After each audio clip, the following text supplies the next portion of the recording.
السلام عليكم، كيف حالكم؟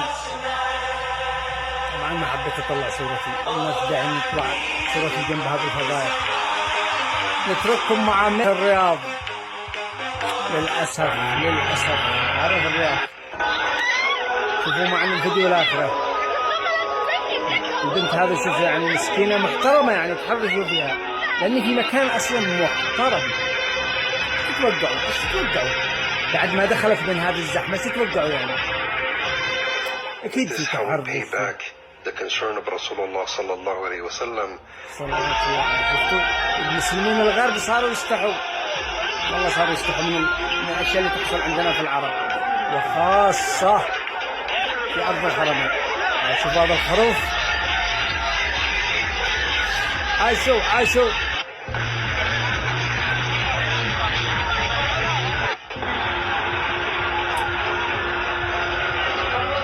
شذوذ، انحطاط، سحاب، عنف، حبوب، مخدرات، بتاع كله.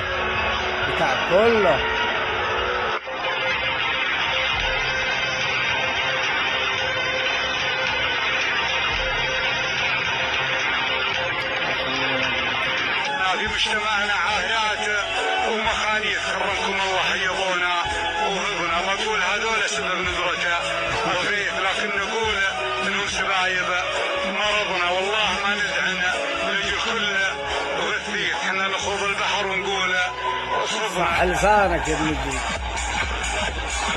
يلا السخونة يلا شباب،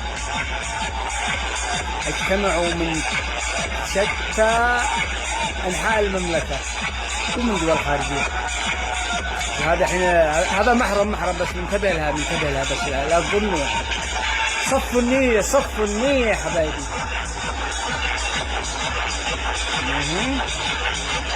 يا عيني على الاختلاط الحلو، اجتمعت عليه الايدي بركة.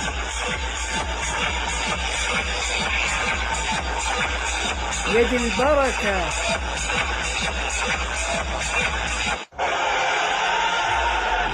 هذا حاتم الطائي حقهم كريم. فسخت البنت مع السخونة، الحبوب والمنشطات. هذا فوق صارت فوق ها متسحب يا احلى بلد. مراهق بالله عليكم، مراهقة. أين أهلها؟ ضاعت البنت، ضاع مستقبلها. هذا لا تعليق.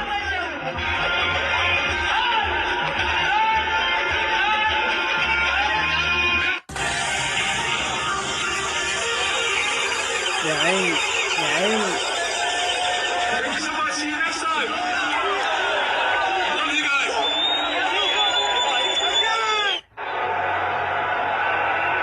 هذا استغفر الله العظيم. لا تعليق، شديد، لا حول ولا قوة إلا بالله.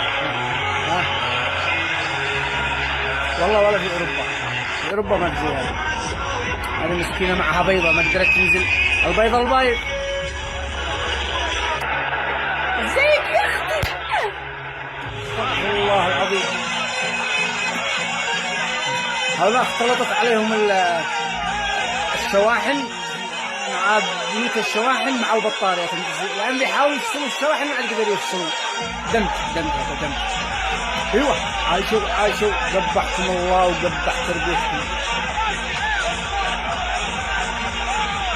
ايه الدولة مما يحصل، عين الناس ما يحصل، عين المشايخ العلم مما يحصل.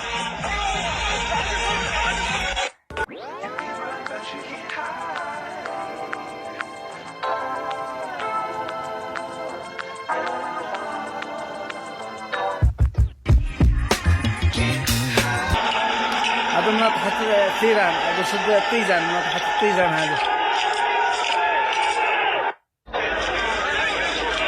مسكين صاحب اللي سوى المقطع يقول لك يعني بالله هذا بالرياض عندنا. ما هو جواب عليك صاحبه قال ايه بالرياض، والله انها بالرياض. لا حول ولا قوة الا بالله. هناك لمسة يد.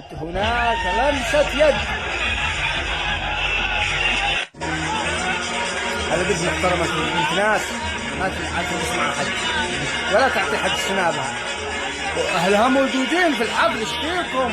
يعني ناس عندهم غيره ما شاء الله.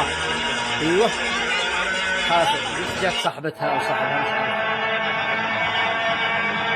ايش نقول، لمسات نشيله، والحمل لازم نشيله، لازم نشوف شيله من تحت. شوف ايوه شيله من اخوك، شيله قبح الله وجهك. ومن فضل الله عز وجل على هذه البلاد المباركة يا شيخ أنه ليس فيها من حرام عليك يا شيخ، البدع والمخالفات وهذه الاحتفالات المخالفة للقرآن والسنة.